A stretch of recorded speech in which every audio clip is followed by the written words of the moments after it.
What happens if a resident stops paying for their care? Do you have to kick them out onto the streets? In the United States right now, there are 76 million baby boomers. The number one dilemma for these baby boomers? Housing. That dilemma can be your opportunity.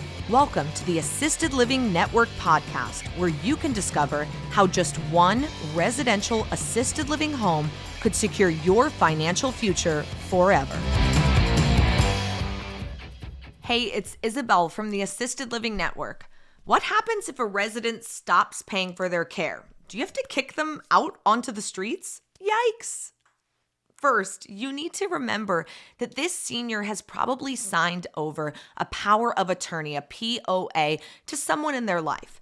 Typically, it's an adult child or a partner, but it may be a lawyer who is now in charge of their well-being and care. When this transition happens, that person is now assigned responsibility for them and for their finances, which means that you typically are not even taking payment or income to your care home from the resident themselves. They would probably be shocked to know how much their care and living even costs, right? You instead are taking payment from the power of attorney. When a new senior comes into your home, they and their POA are signing a residency care agreement. Now, when they sign this, you are letting them know how much the payments are and the stipulations to live in the home and the house rules and how it can be a positive experience for everyone or what things you're looking to avoid within the home. If someone doesn't abide by these stipulations to live in the home, this is not a tenant-landlord agreement. It's a care plan. It's a residency agreement. You can and have the full right to ask them to move elsewhere. For example, maybe you can no longer safely take care of their particular needs. It's actually illegal for you to keep them at that point. And if you can't properly care for them, you must ask them to move elsewhere. Like if you're not licensed for memory care and their dementia has progressed that you can no longer safely care for them, that's a perfect example of you needing to step up as the care home owner and be honest about your abilities and tell them and the family that it's no longer a right fit. And maybe you can even help place them in another care home. You can get paid for that too. I'll share that in another episode, but this is something that really is on your part to make sure that you're keeping the senior safety number one. Now, I know the example you're thinking of probably isn't about your ability to not take care of them. It's probably about what happens if the power of attorney signs all the documents and drops off their loved one and just stops paying. Well, it's actually illegal for them too, okay? It's really not an issue because there are legal repercussions. If you have reached out to them to get that payment and mum's the word, they are ghosting you, you've reminded them, hey, you've given them your late penalty, fee and still nothing, you can literally call the state or call the police because it is illegal.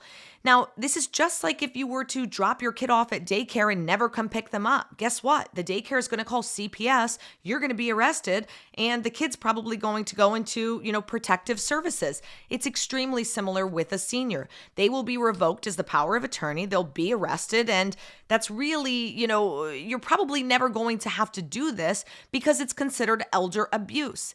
And just as much as it's considered child abuse to abandon someone that you have a legal obligation towards, we really don't see this happen often in our homes. Now, I'm not saying it doesn't happen, but I'm saying most people who agree to pay $5, $6, $7, $8, $9,000 a month typically don't just abandon their loved one. Now, if it does happen, it's typically happening in level 1 or level 2 homes where people are relying on government funding and or the rates are much, much lower, usually like $3,000 or less. Now, it's just the game that you're playing when you're in a level 3 or level 4 home. You really don't have that relationship with the daughter Judy's, the son Bob's, or the power of attorney. What does usually happen is if the family starts to run out of money, they'll come to you and they'll ask for a spend down option. They'll do this prior to running out of the money. They're not going to come and be like, we're completely out, right? No, they're usually going to come and say, hey, we thought mom was going to live for like 6 months or a year, and that's what we budgeted for. But it's been 2.5 years and we're starting to run out of money. And at that point, you as a care home owner have a couple options.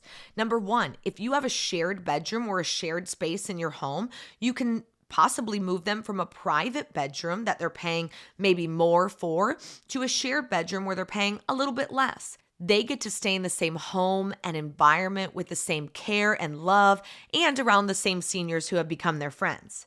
Another option is if you own a level 3 home, a level 4 home, a level 5 home in your 3-pack, well, maybe they're in your level 5 home.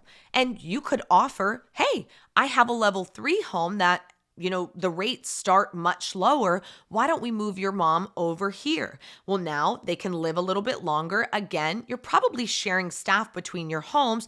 It's definitely running with the same policies and procedures and core values. So it's going to feel very similar. It is a different home, but this is an option.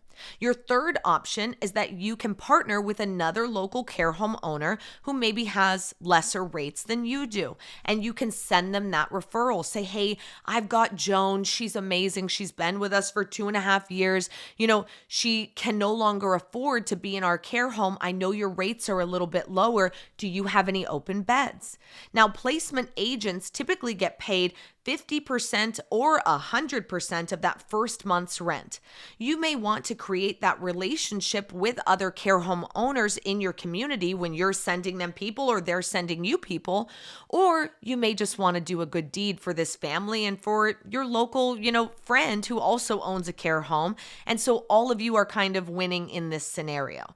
But typically, when you're running a level 3, 4, or 5 care home, the family will communicate with you about their financial needs and they'll let you know what's going on. And so they'll ask for those special circumstances. Now, I will say this. We have had some situations where we did not have a private room available. We did not have a lesser home available that the income or the rates for the resident was less, and no one around was accepting new residents. And so we had a resident where we said, what do we do? But we loved that resident. She'd actually been with us for almost 5 years at that point. And her family was like, we are basically out of money. We can only afford to pay you $3,000 a month. And she had been at $5,500 a month. Well, we loved the resident, and listen, she'd been with us for a long time, and the average stay in an assisted living home is about 3.5 years.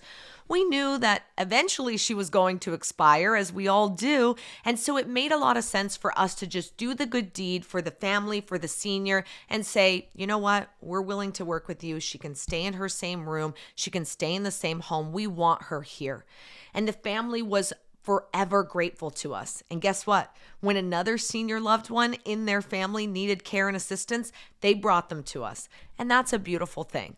So I want you to keep in mind, doing the right thing at the end of the day is doing the right thing. It's never the wrong time to do the right thing. So be mindful of that. But you do have options, and it's totally illegal for them to just stop paying. So that's really not going to happen. And you don't want to be the one to call the police and really mess up a family situation. But the reality is that is what you would do if you're in that dire circumstance.